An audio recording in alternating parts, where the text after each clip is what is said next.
Good morning, friends. Let's sing a morning song together, shall we? We're going to sing a song that we've not sung together here, and perhaps you know what it's called, My Roots Go Down. Has anyone ever heard of My Roots Go Down? Yeah, I understand that they sing it at Lincoln Elementary School. It was written in 1970 at a Unitarian Universalist Women's Retreat and by Sarah Pirtle. And we're going to give it a go today. And I thought it'd be fun to have some shakers and drums. So if anybody feels like shaking or drumming, I'll come around with some equipment. Here's a big drum. You want a big drum here? You want a big drum? Okay. You got a big drum. And I got another drum and some shakers. You want a drum? A drum? The drum is yours.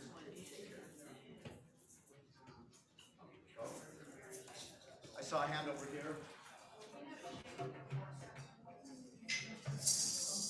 There you go. Bob age, anybody? And I've got one more shaker. All right. You can use your body.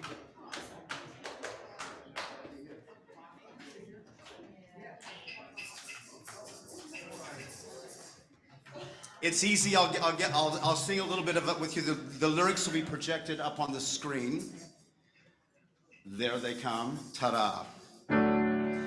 My roots go down, down into the earth. My roots go down, down into the earth. My roots go down, down into the earth. My roots go down. Pretty easy. Let's do it. My roots go down, down into the earth. My roots go down, down into the earth. My roots go down, down into the earth. My roots go down. My roots go down, down into the earth. My roots go down, down into the earth. My roots go down, down into the earth. My roots go down. I am a wildflower pushing through the stones. I am a wildflower pushing through the stone. I am a wildflower pushing through the stone. My roots go down.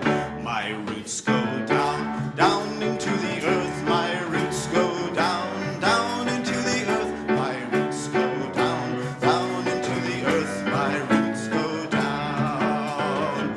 I am a willow swaying through the storm. I am a willow swaying through the storm. I am a willow swaying through the storm. My roots go down. Maybe some harmony. My roots go down, down into the earth. My roots go down, down into the earth. My roots go down, down into the earth. My roots go down. I am a mountain reaching for the sun. I am a mountain reaching for the sun. I am a mountain reaching for the sun. My roots go down. My roots go down, down into the earth. My roots go down, down into the earth. My roots go down, down into the earth. My roots go down. My roots go down, down into the earth. My roots go down, down into the earth. My roots go down, down into the earth. My roots go down. Thank you. You're fabulous. You can keep those percussion instruments there. We might use them again later. Good morning, everyone. Welcome to the Olympia Unitarian Universalist Congregation. Our community envisions an interconnected world that is loving, just, and healthy. We commit to live out our mission to welcome and wonder, embrace and empower, bridge and become. Thank you for joining us today. You are welcome here just as you are, whatever beliefs sustain you, whomever you love, however you understand and express your identity, and in all the ways you are still becoming the person you will be. My name is Liz Clement.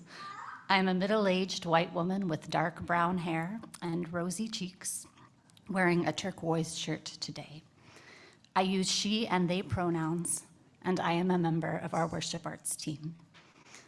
Leading worship with me today, joining us online, is our Reverend, the Minister Mary Gear, Troy Fisher, our music director here in the sanctuary, and Reverend Sarah Lewis, OUUC's Director of Community and Faith Development. Here are a few things you should know about the service today.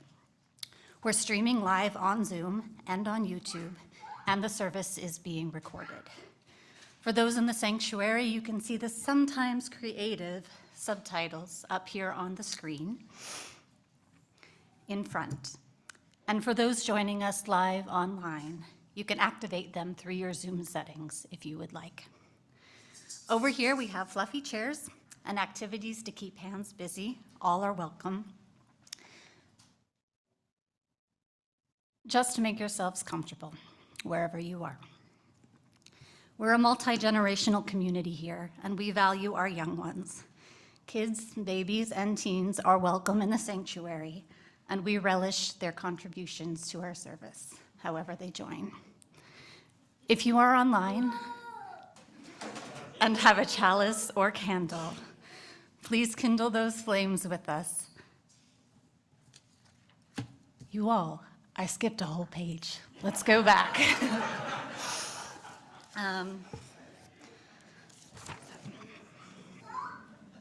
So, kids, babies, teens, all of us are welcome here in the sanctuary, however we're comfortable. There's also nursery care and a story time program down the hallway in the classroom wing, down that way, if anyone is interested in that as well. You're welcome wherever you want to be. We're grateful for the many hands that helped make worship happen this morning.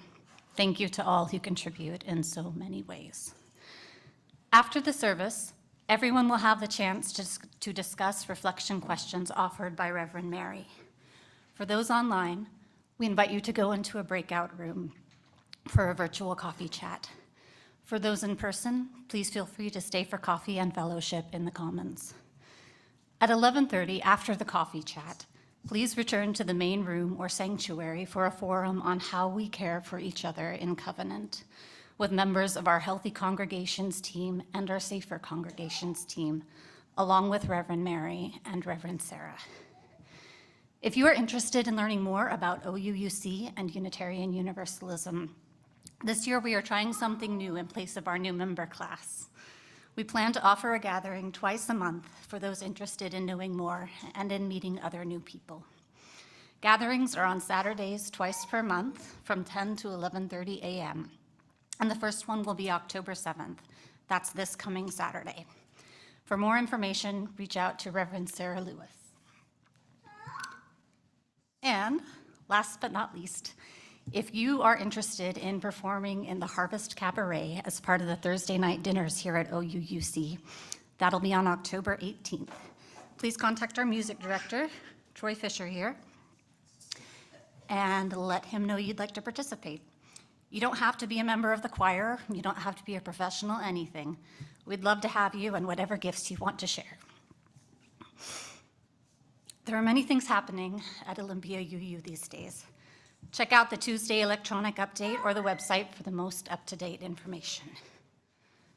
Now, let's slow down, or be patient with me as I slow down for a moment and take a deep breath as we open our hearts and our minds as we prepare for worship.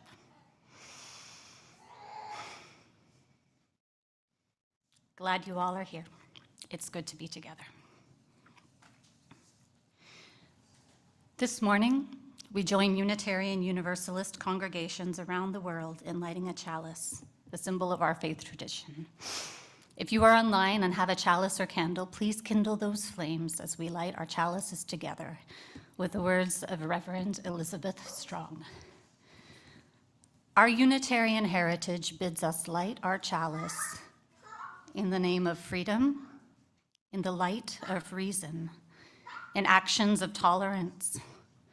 We gather in community to celebrate a heritage of freedom, reason, and tolerance. Our Universalist heritage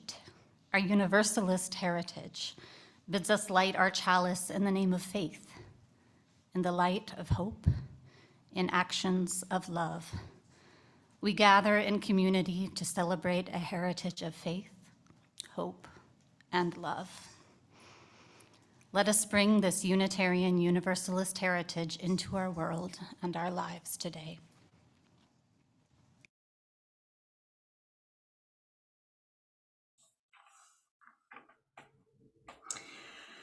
Welcome, everyone. I'm Reverend Mary, and I use she, her pronouns. I am an older white woman with short curly brown hair with silver in it. I'm wearing glasses, a black sweater, and a multicolored striped stole today.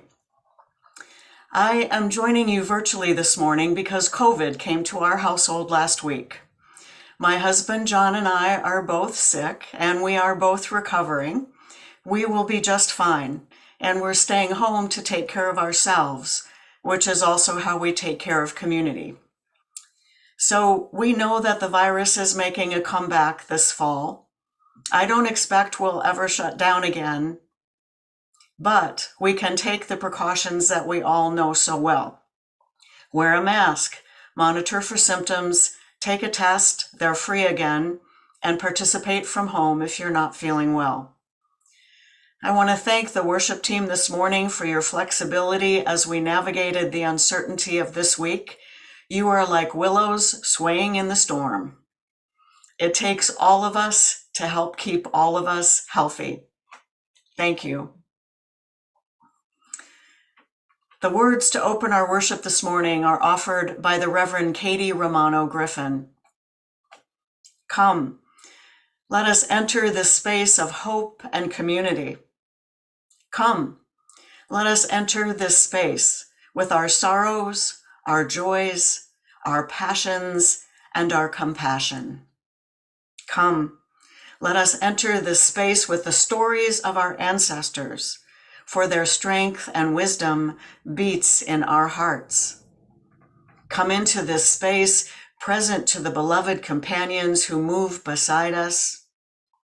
Come into this space mindful that together we are building a future for other generations. Come into this space and let us worship. Sing again, shall we? Hymn number 1051 out of the Teal Hymn Book, We Are. I'd invite our percussionists to participate again if you'd like, and I invite you to rise as you're willing and able and want to, and we'll sing together. We Are.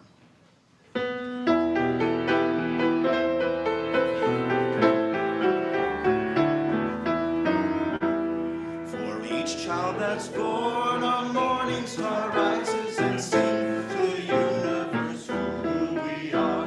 For each child that's born, a morning star rises and sings to the universe who we are. We are our grandmother's prayers, and we are our grandfather's dreamings. We are the breath of our ancestors. Spirit of God, we are mothers of courage and fathers of time. We are daughters of dusk and the sons of great vision. We're sisters of mercy and brothers of love. We are lovers of life and the builders of nations. We're seekers of truth and keepers of faith. We are makers of peace and the wisdom of ages. We are our grandmother's prayers, and we are our grandfather's dreamings. We are the breath of our ancestors. We are the Spirit of God. We are mothers of courage and fathers of time. We are daughters of dusk and the sons of great visions. We're sisters of mercy and brothers of love. We are lovers of life and the builders of nations. We're seekers of truth and keepers of faith. We are makers of peace and the wisdom of ages. We are our grandmother's prayers, and we are our grandfather's dreamings. We are the breath of our ancestors. We are the Spirit of God. For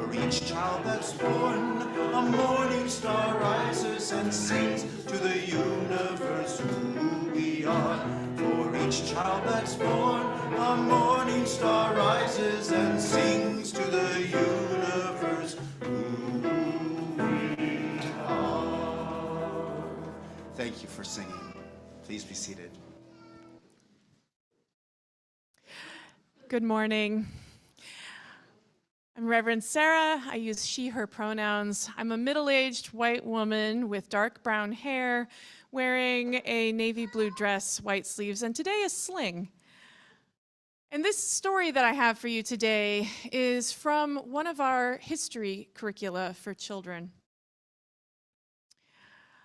More than 100 years ago, on the island of Jamaica, a little boy named Ethelred Brown went to church with his family on Sunday. Now, he went to church with his family most Sundays, and most Sundays, the church sang their creed.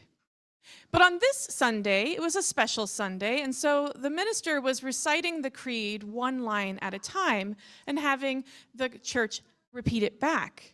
And this is what Ethelred Brown remembers hearing. We believe that the Father is God, the Son is God, the Holy Spirit is God, and yet they are one God. And likewise, the Father is Lord, the Son is Lord, the Holy Spirit is Lord, and yet they are one Lord. The unity in the Trinity and the Trinity in the unity is holy. And Ethelred, sitting there, had one of those moments of, And he said he thought to himself, well, I understand numbers, but I don't understand this. And on that day, Ethelred Brown decided that he did not believe what his church believed. He would have to find his own way. Later, he was at his uncle's house and saw a pamphlet sitting on the table, and the pamphlet's title was, Our Lord God is One God. And it was by Unitarian minister William Ellery Channing. And Ethelred Brown picked it up and started reading it. And then read a bunch of other books, too, and decided that he was a Unitarian. But there were no Unitarians on Jamaica, just Ethelred.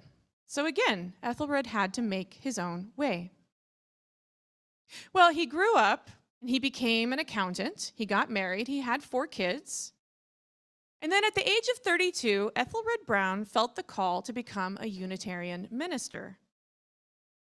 But he didn't know any Unitarian ministers or how one became a Unitarian minister.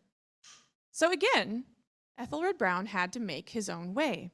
And he wrote a letter and addressed it to any Unitarian minister in New York and sent it. And eventually, he got an answer back. And the answer said that he would have to go to school in the United States to become a Unitarian minister. Well, Ethelred didn't have very much money, and he had a family to take care of. But again, he decided to make his own way. And so he asked people for money, he raised the funds, he left his family, he traveled to the United States. And when he got there, they said he had to go back because he didn't have the right papers. And again, Ethelred Brown decided to make his own way. He went back, he fixed his papers, he came back to the United States, and he went to Unitarian Seminary. And in 1912, he was ordained as a Unitarian minister, the very first Black person to be ordained as a Unitarian minister. But back then, 100 plus years ago, that made a difference. And so they said that he wouldn't be able to be the minister for a white congregation. They would want a white minister. He would need to be the minister for a Black congregation. And there were no Black Unitarian congregations. So again, Ethelred Brown had to make his own way. He went back to Jamaica and he founded a small Unitarian church there. But it struggled. It was small. They didn't have much support from the Unitarians. And after 8 years, he decided that he would found a Black church in the United States. And he moved his family and founded the Harlem Community Church. Over time, hundreds of people were gathering in Harlem to worship and study together. It was the first Black Unitarian church in the United States. And although they didn't have much support from the Unitarians, they continued. And Ethelred worked very hard. In fact, in addition to being full-time minister, he had to work another job also. It was hard. His wife got sick. His family struggled. But they continued on making their own way. Ethelred Brown made his own way, and so can we. And thus ends the story as it is written for our children in the curriculum. But there's a little bit more to think about. There's the fact that the Unitarians didn't really give much support to this first Black Unitarian church. There's the fact that to do this, Ethelred Brown had to work very hard, and it's said that this took quite the toll on his family. His wife had a nervous breakdown. His children suffered from alcoholism and suicide. And after 35 years, when Ethelred Brown died, the Harlem Community Church folded because it was all based around one person and not a sustainable system.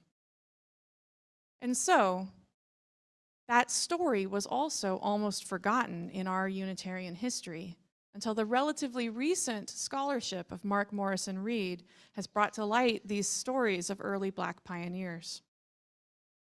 So how do we tell the story? How do we remember it? There's many ways. Thus ends our story for today.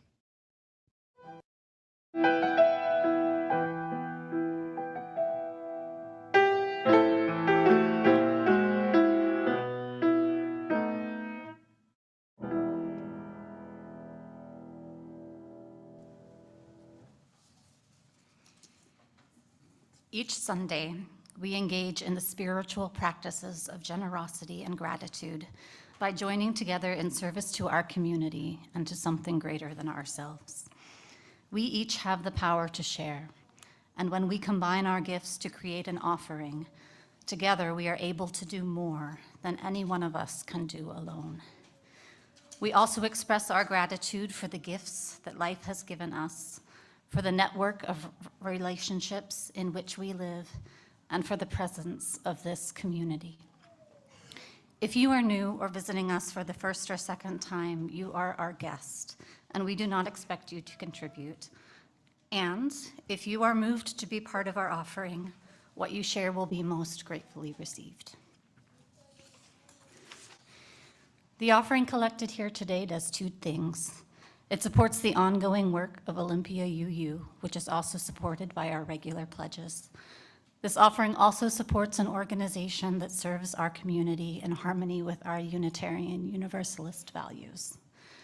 Our Share the Plate organization for September and October is the Black Power Pathways, a mutual aid fund. This is what they share about their work. Hello, my name is Shayna and I use they, them pronouns, and I am the secretary for Black Power Initiative. I started the Black Power Initiative in 2020 due to me seeing the lack of resources for Black people in Thurston County. The first year we had redistributed $16,000 and over $30,000 since 2020 with the help of our community partners. Black Power Pathways, formerly known as Pathway to Hope, sponsors the Black Power Initiative. I'm Zuli. I use they, them, their pronouns. I'm co-executive. And I work on BPI because I see a gap in communities being served. Only 1% of financial services provided give to Black communities. There's a lack of services in our own community. And I initially saw people, specifically Black people, who needed access to housing, job resources, and food resources, and just security. I want to make a lasting impact and provide services where there are current and historical limitations and intentional barriers. Your contribution to redistribute funds may seem small, but in actuality, it is a tangible act of mutual aid that makes a difference in individual and families' lives in Thurston County. This builds towards systemic change that provides tools and resources for Black community members to make impactful decisions about their lives. We prioritize LGBTQIA+, sex workers, veterans, single parents, SADV survivors, undocumented, unhoused, and disabled folks. I'm Stevie. I use they, them pronouns. And as a white person, I help with the BPI because economic justice is not charity. We are shifting the legacy of wealth and labor extraction from the Black community. And if we each commit to doing our part, this is totally possible and a form of true solidarity and not just lip service. You can participate in the offering by making a donation online through the church website or by texting the number that will appear on your screen. You can also mail a check to Olympia UU or place your offering in one of the baskets that will be passed around by the ushers. May the offering now be generously given as it is most gratefully received.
Thank you for your generous gifts.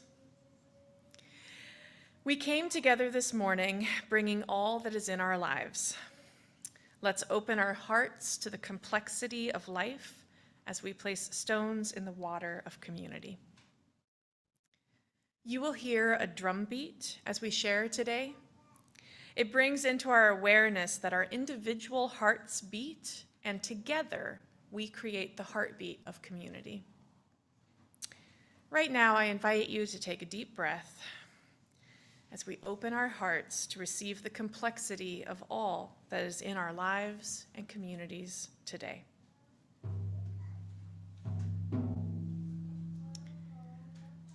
For those online, I invite you to share from your heart by entering in the chat. Those in the sanctuary can see your sharing on the screen. And for those in person today, I invite you to come forward if there is something that you would like to bring into this community. You may place a stone into the water as you hold your sharing in your heart. Please come up through the side aisle and return by the center aisle. Let us hear the heartbeat of our community and reach out our hearts in love and care to all those who share.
we place a stone in the water for all that has been shared online, shared from the heart.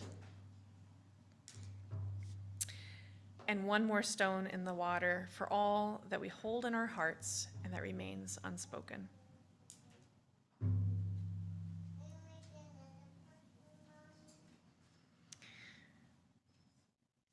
And now I invite you to be in whatever way is comfortable for you for prayer and meditation.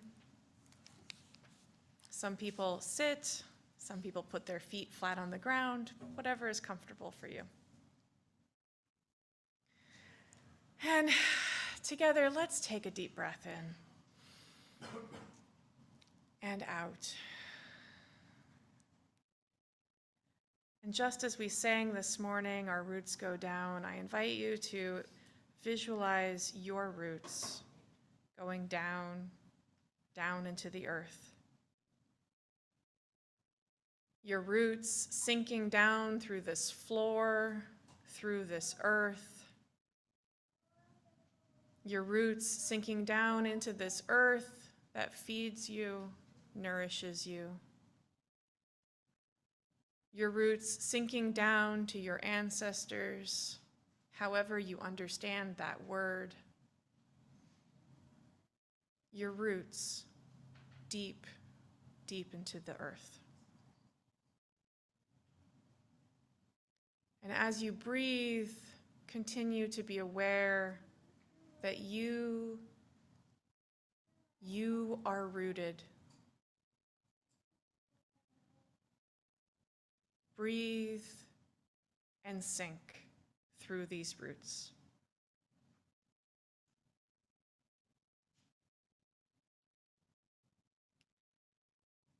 And then I invite you to become aware of the roots all around your roots. We understand now that through root systems and mycelium systems, roots can talk to each other. Become aware of all the roots of the people around you. And you are connected.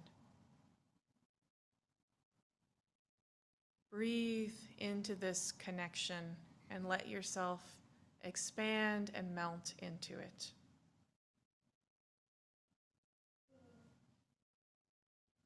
And in this awareness of depth and breadth, I invite you to continue breathing as we enter a time of silence together.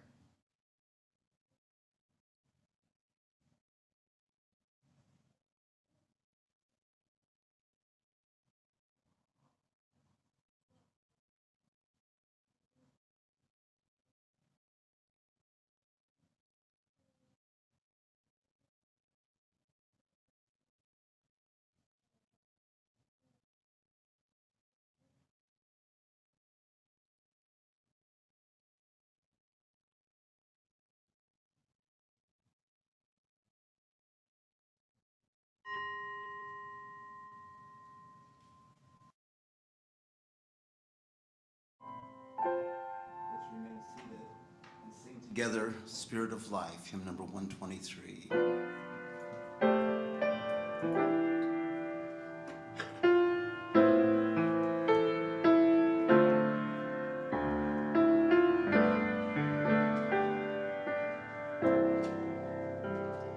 Spirit of life, come unto me.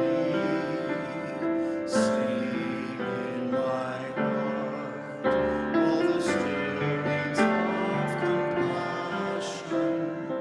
Blow in the wind, rise in the sea, move in the land, giving life a shape of justice.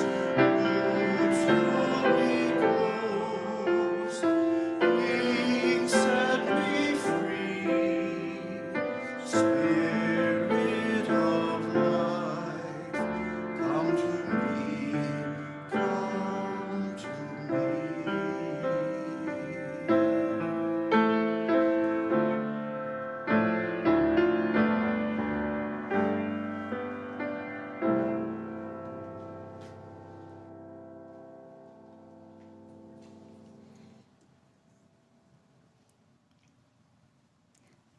Today's first reading is adapted from Our Faith's Complacency in Racism by Reverend Nathan Ryan.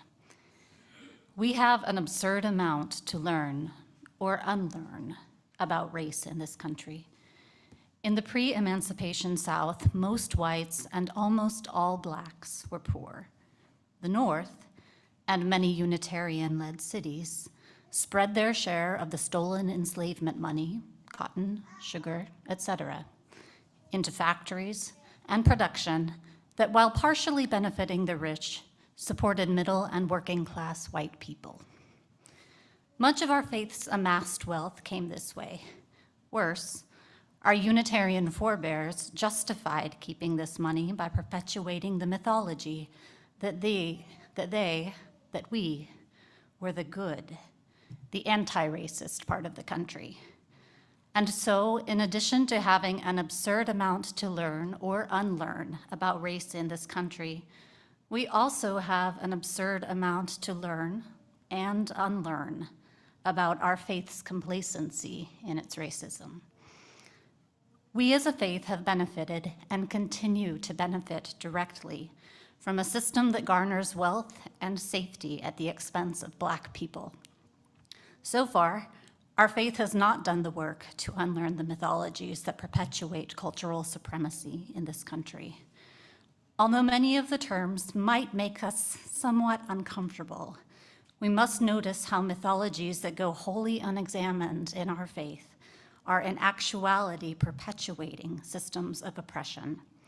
We must dedicate ourselves to building a new system of radical universalist inclusion that loves all people.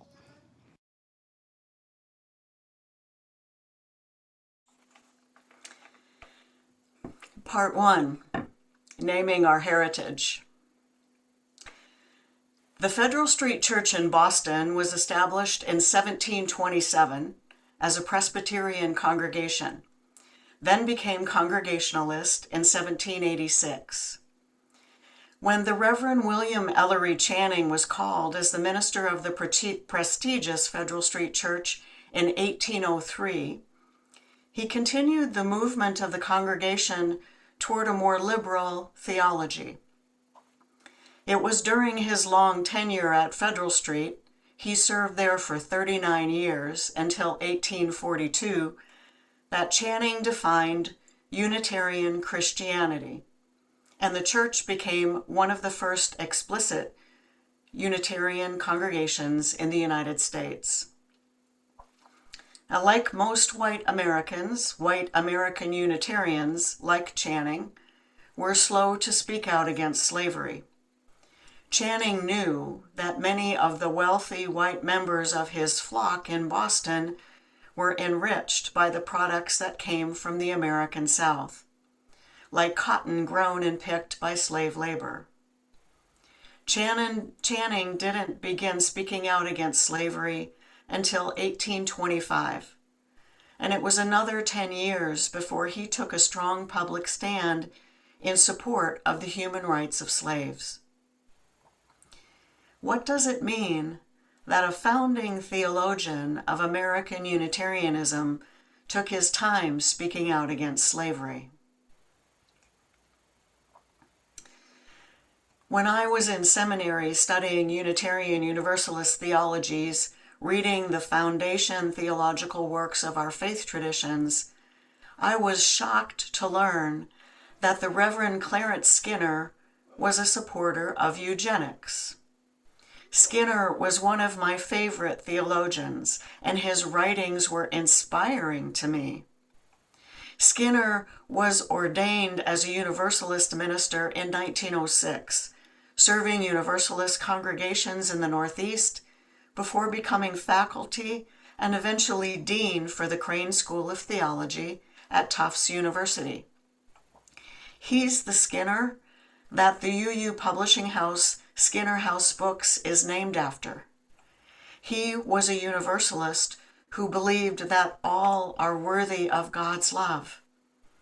And he preached that the reproduction of some people should be controlled by others to reduce the frequency of undesirable hereditary characteristics.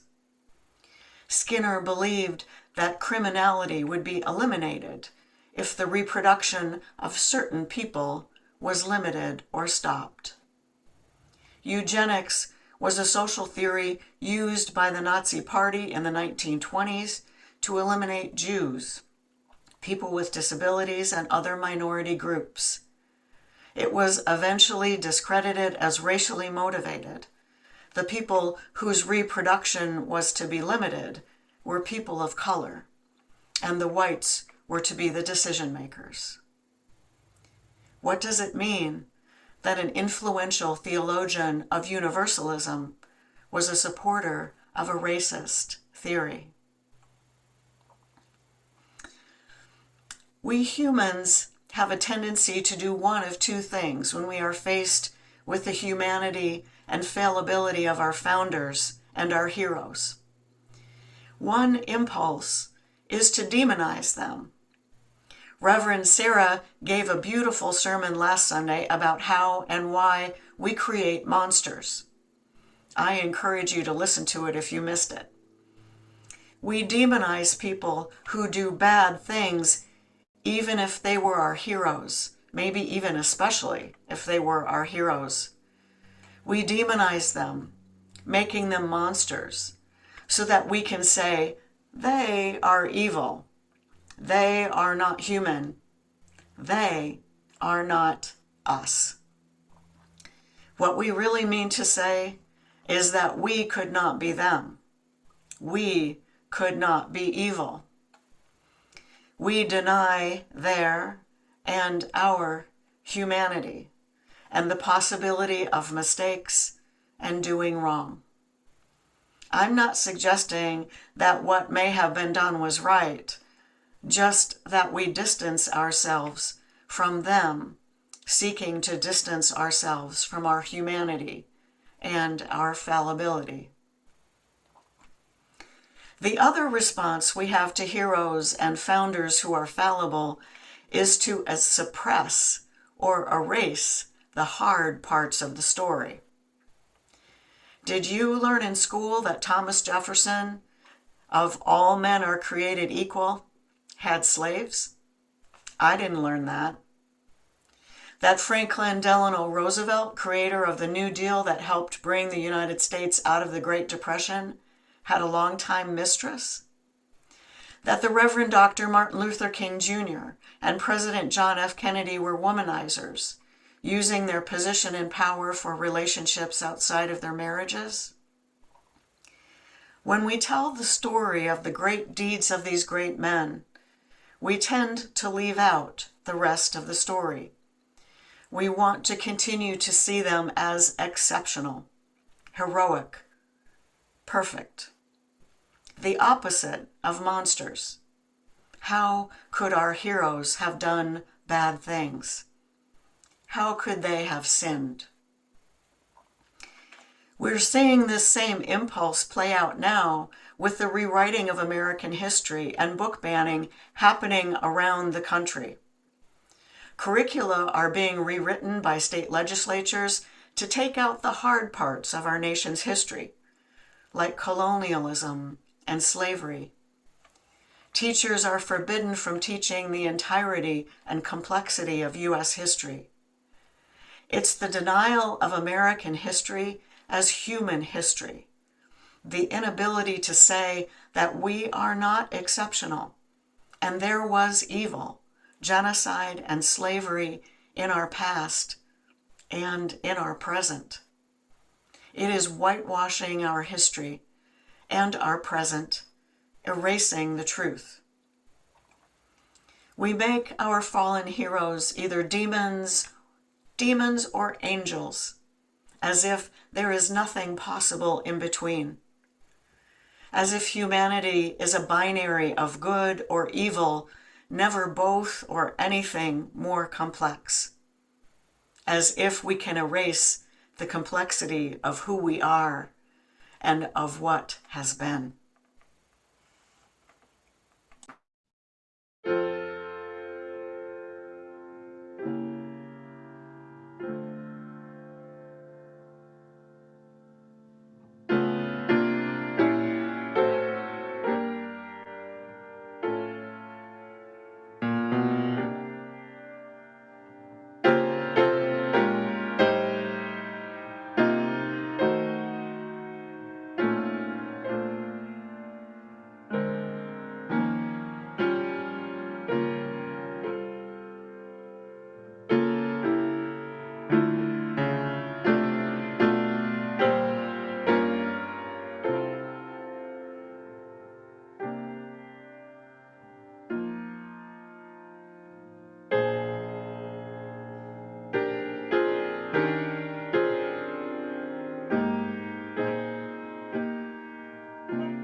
Our second reading today is Hidden Histories by the Reverend Shige Sakurai, published in the UU World magazine, fall of 2021.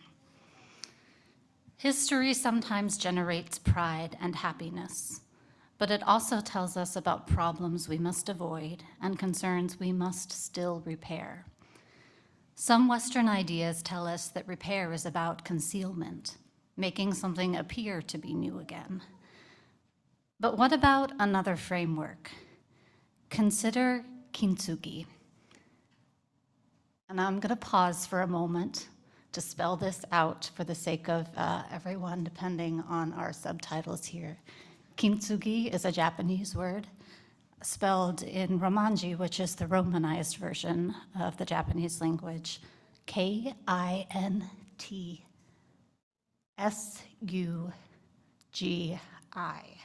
kintsugi. Kintsugi is the Japanese art of golden repair. The cracks in the broken object are filled with gold, renewing the ability to use the object while giving beauty and recognizability to its journey. Its history is not hidden. Its history is understood.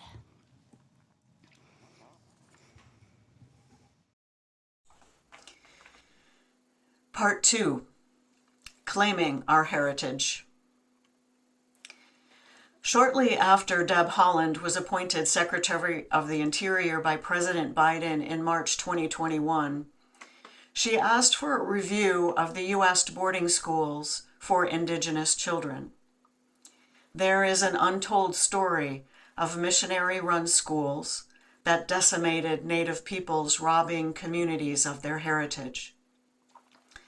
As part of that review, we learned that there were at least 3 attempts by Unitarians to run Native boarding schools, one in Minnesota, one in Colorado, and one in Montana, all in the latter half of the 1800s.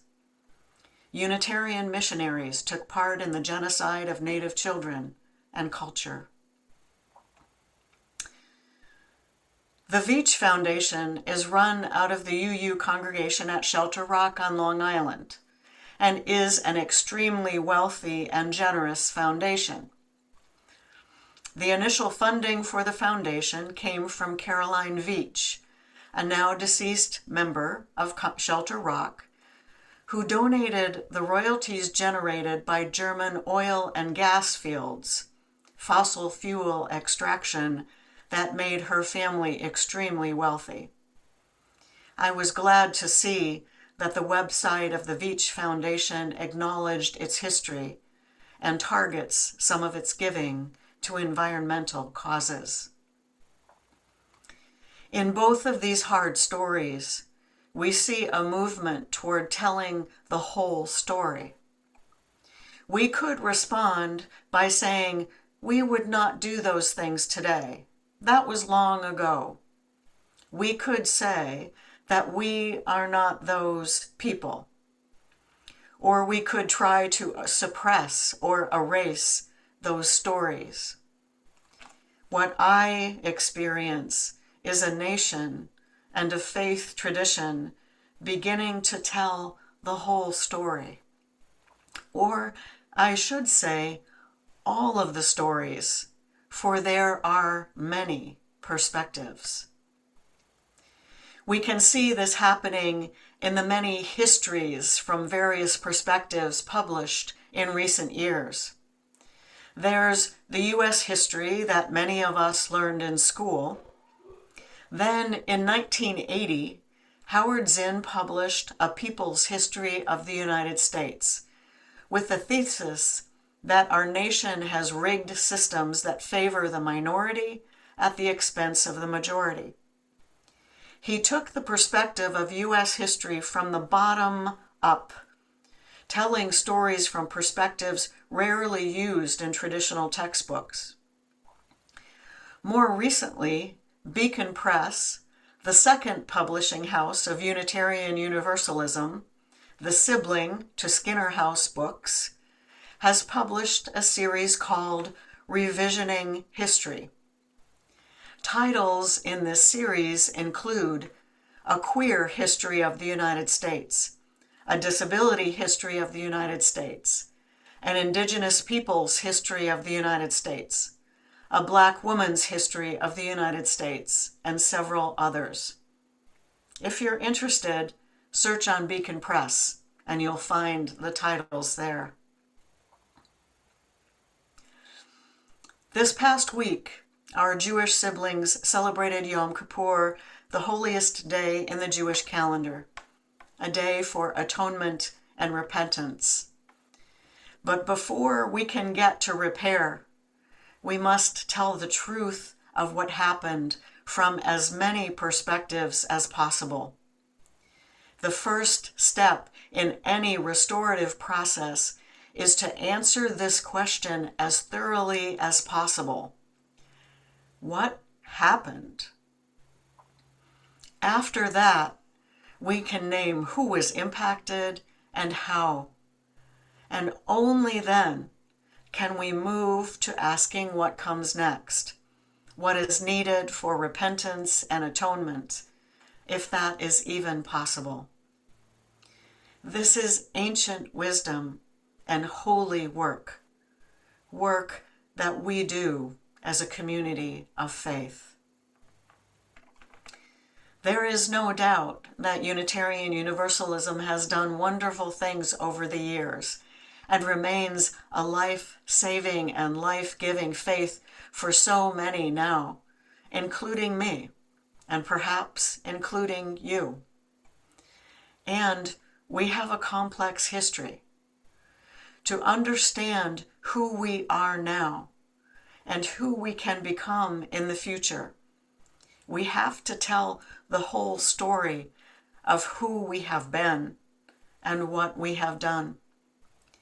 This is true for our faith, and it is true for this congregation. The history here at OUUC is complex, with moments of celebration and joy, moments of great service to the community, and moments of deep connection. And there are moments of tension, conflict, division, and disconnection. In order to know who we are, to chart a path to who we want to be, we must understand who we have been. So toward that end, in the November 5th After Service Forum, about a month from now, I will invite us to create an OUUC history and heritage timeline.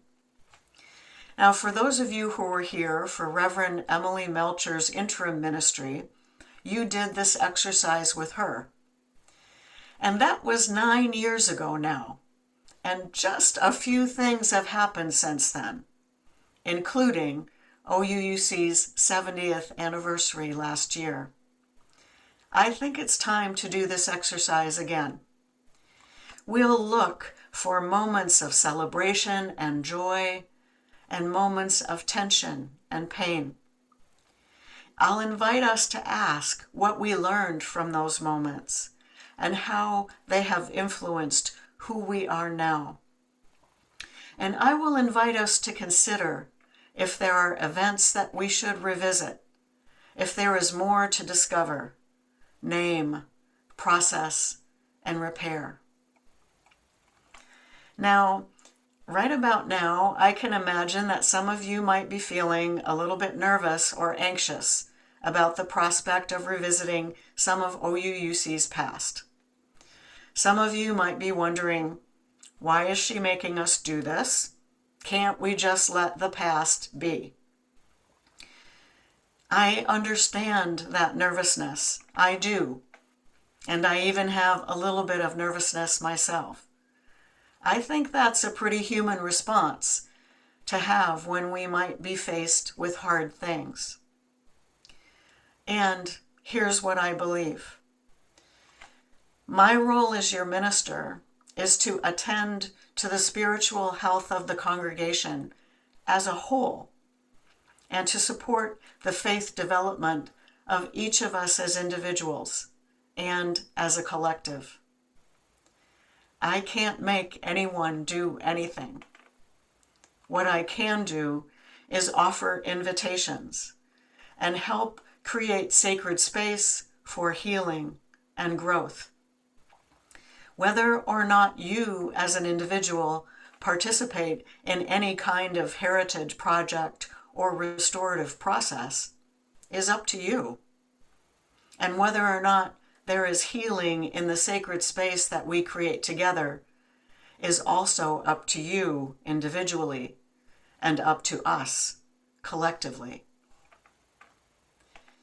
Over the past 4 years that I've been here at OUUC, I've heard from enough of you about the pain from past events that I think this work is important to do for our future. And I think we have built enough trust in each other to make this work possible now. I think it's time, and I think it's important as we move forward. This month, as we explore the spiritual theme of heritage, let's tell the whole story, the truths of it all.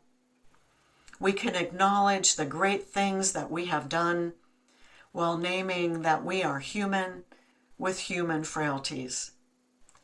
Let's seek to understand our heritage, not bury or erase it. Let's celebrate that our Unitarian and Universalist heritage is Christian, as we struggle to reclaim a language of faith and the sacred. Let us relish that we draw from many traditions, and also name that we struggle with cultural misappropriation of traditions that are not ours. Let us celebrate Unitarian and Universalist civil rights activists and martyrs like Violet Liuzzo and the Reverend James Reeb, and admit that we have work to do to become the anti-racist, anti-oppressive, multicultural, beloved communities we dream about. When we name and claim our history, it is not hidden, but understood. Owning the complexity of who we have been and who we are gives beauty and meaning to our journey. It is the path to our freedom and to our future. May this be so. Blessed be, and amen. Let's hold just a moment of silence together.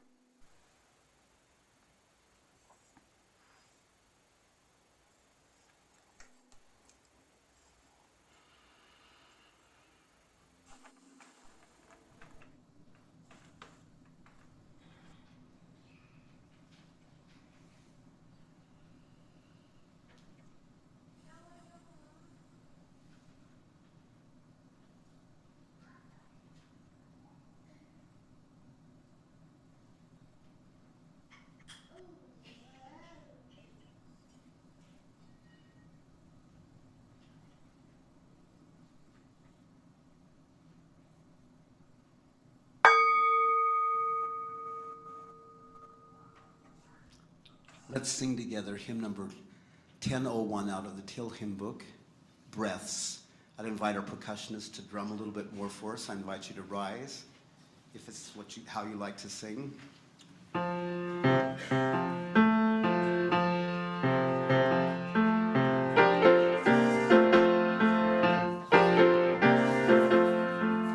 Listen more often to things than to beings. Listen more often to things than to beings. 'Tis the ancestors' breath when the fire's voice is heard. 'Tis the ancestors' breath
and singing. Please join me as we extinguish our chalices with the words of Maya Angelou from her poem On the Pulse of Morning. History, despite its wrenching pain, cannot be unlived, but if faced with courage, need not be lived again. Lift up your eyes upon the day breaking for you. Give birth again to the dream. Go in peace, go in joy, go in love.